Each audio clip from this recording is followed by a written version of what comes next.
అన్న నమస్తే అన్న, ఏం చేస్తుంటారు? నేను ఒక బిజినెస్ మ్యాన్ అండి. ఓకే. ఏంటి ఆంధ్రప్రదేశ్లో ప్రస్తుతం ఉన్న పరిస్థితి ఏంది?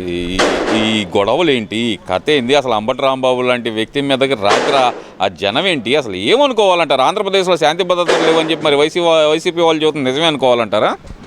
తెలుగుదేశం పార్టీ అధికారంలోకి వచ్చి 18 నెలలు అయింది.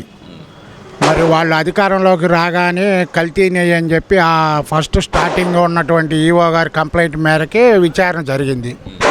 అది సిట్టు దర్యాప్తు జరిపింది. ఆ రిజల్ట్ రాకముందే సిట్టు దర్యాప్తులో జగన్మోహన్ రెడ్డి పాత్ర లేదు, చైర్మన్ గారి పాత్ర లేదు, ఎవరి పాత్ర లేదని వాళ్ళే పుంకాలుగా పుట్టించుకున్నారు. దీన్ని నచ్చని కొన్ని హైందవ సంఘాలు కానీ, మన తిరుమల తిరుపతి దేవస్థానం వెంకటేశ్వర స్వామి భక్తులు కానీ ఒక ఫ్లెక్సీ పెట్టుకున్నారు. ఈ కల్తీ నెయ్యికి కారణం ఎవరు అని చెప్పి పెట్టారు. అది చూసి దొంగ ఎవరు అంటే భుజం తడుకున్నట్టుగా అంబటి రాంబాబు గారు వచ్చి ఈ విధంగా ఫ్లెక్సీ రగడ చేసి తన రాజకీయ ఉనికిని కాపాడుకోవడానికి మాత్రమే ఈ విధంగా చేస్తే ప్రజలు, మరి తెలుగుదేశం పార్టీ శ్రేణులు వచ్చి అతన్ని నిర్వర్తించే పనిలో భాగంగా వస్తే అతను ఒక మా ముఖ్యమంత్రి 40 సంవత్సరాల పాటు రాజకీయ అనుభవం కలిగిన వ్యక్తిని, 15 సంవత్సరాలు ముఖ్యమంత్రిగా చేసిన వ్యక్తిని పట్టుకొని నా కొడక అని సంబోధిస్తే ఎంతటోడికైనా రోషం వచ్చుద్ది.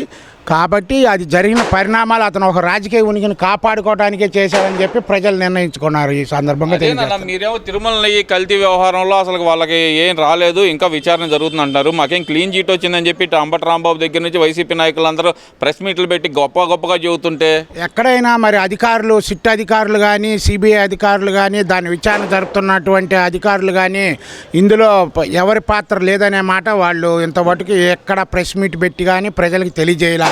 వాళ్ళు కేవలం మీడియా లీకుల ద్వారానే, ఒక సాక్షి ఛానల్ ద్వారానే ప్రచారం చేసుకున్నారు. ఆ విధంగా ప్రచారం చేసుకున్నందుకు నచ్చని కొన్ని సంఘాలు మాత్రమే దీని మీద ప్రేరేపితం అయ్యి ఫ్లెక్సీ వేస్తే దాన్ని రగడ చేసి ఈరోజు తన ఉనికిని కాపాడుకోవడానికి, ప్రశాంతంగా ఉన్న నగరాన్ని ఛిద్రం చేయడానికి ఒక తాడేపల్లి అధిష్టానం ఆదేశాలకు మాత్రమే ఈ విధంగా రాజకీయ రగడ చేయడానికి మాత్రమే అతను పూనుకున్నాడని ఈ సందర్భంగా తెలియజేస్తున్నాం. ఫ్లెక్సీకే భయపడేంత పరిస్థితిలో వైఎస్ఆర్సీపీ పార్టీ ఉందంటారా? ఉంది. ఎందుకంటే మరి చంద్రబాబు అధికారంలో వచ్చిన దగ్గర నుంచి అతను ఇచ్చిన హామీలు ప్రతిదీ నెరవేరుస్తూ ప్రజల మన్ననలు పొందుతున్నాడు. కాబట్టి నిన్న ఫిబ్రవరి 1వ తారీఖు ఆదివారం వచ్చిందని ఒకరోజు ముందుగానే పింఛన్లు పంపిణీ ప్రతి ఇంటికి పూర్తి చేసి 90% అందరినీ పూర్తి చేసి అవ్వాతాతలు ఆనందంగా ఉన్న ఈ నగరంలో అలజడి సృష్టించడానికి నిన్నంతా అతను చేసిన కుట్రలో భాగం అని చెప్పి ఈ సందర్భంగా మేము తెలియజేస్తున్నాం. అదేందన్న, ఒక కాపు నాయకుని హతమార్చడానికే టీడీపీ శ్రేణులు అందరు కలిసి చేసిన కుట్ర ఇదంతా అంటుంటే గారి అతను కేవలం కూటమిని విచ్ఛిన్నం చేయాలని చెప్పి ఒక కుట్రలో భాగంగా కాపు అనే ముద్ర వేసుకున్నాడు. ఆ కాపు ఏ విధమైన వాళ్ళు అనే విషయం అతని నోటి ద్వారానే, మీడియా ద్వారా తెలుసు.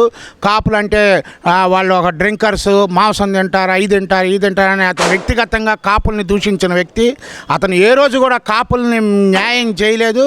కాపులను అడ్డం పెట్టుకొని రాజ్యాధికారం సాధించింది కావాలనే కుట్రలో భాగంగా కూటమిని విచ్ఛిన్నం చేయడానికి చేసింది. కానీ ఇది ప్రజలందరూ తెలుసు. అతను కాపులకి ఏ విధంగా న్యాయం చేశాడు, కాపులను ఎంతమంది పైకి తెచ్చాడో కూడా ప్రతి రాజకీయ నాయకుడికి అతని గురించి స్పష్టంగా తెలుసు.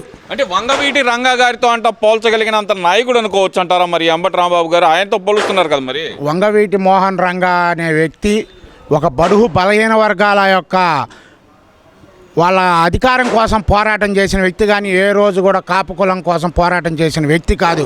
కానీ దాన్ని కొంతమంది రాజకీయ శక్తులు కాపుల పరంగా చేసి అతని ఒక కాపు శక్తిగా ఏదో మలుచుకొని రాజకీయ లబ్ధి పొందారే తప్పితే అతని వెనకున్న అనుచర వర్గం కానీ ఏ రోజైనా బడుగు బలహీన వర్గాలే, ఏ రోజు కూడా కాపు కులం మాత్రం కాదు.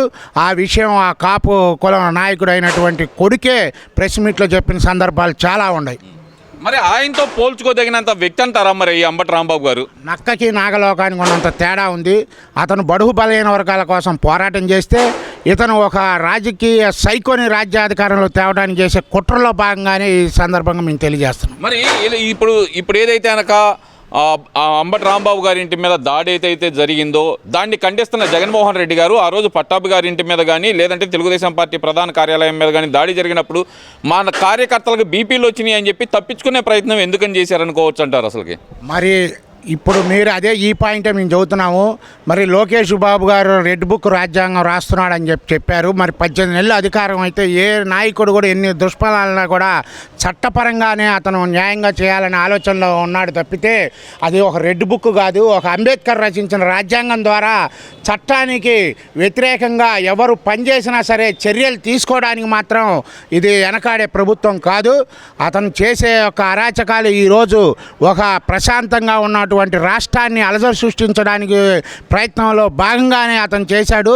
కాబట్టి అతని వెంటనే అంబేద్కర్ రాజ్యాంగం రచించిన రాజ్యాంగం ప్రకారం అతనికి చట్టాల్లో ఉన్నటువంటి దేశద్రోహం కింద అతన్ని ఈరోజు అరెస్టు చేయాలి. ఈ నామాత్రపు సెక్షన్లో పెడితే మాత్రం మళ్ళీ ప్రజలు సహించే పరిస్థితి మాత్రం లేదు. అసలు ఈ ఫ్లెక్సీ పెట్టిన వివాదం ఒకవైపు అయితే కనుక అక్కడ చంద్రబాబు నాయుడు గారిని తిట్టాల్సిన అవసరం ఏమొచ్చిందంటారు అంబటి రాంబాబు? అతను కేవలం అదే ఒక రాజకీయ ఉనికిని కాపాడుకోవాలి.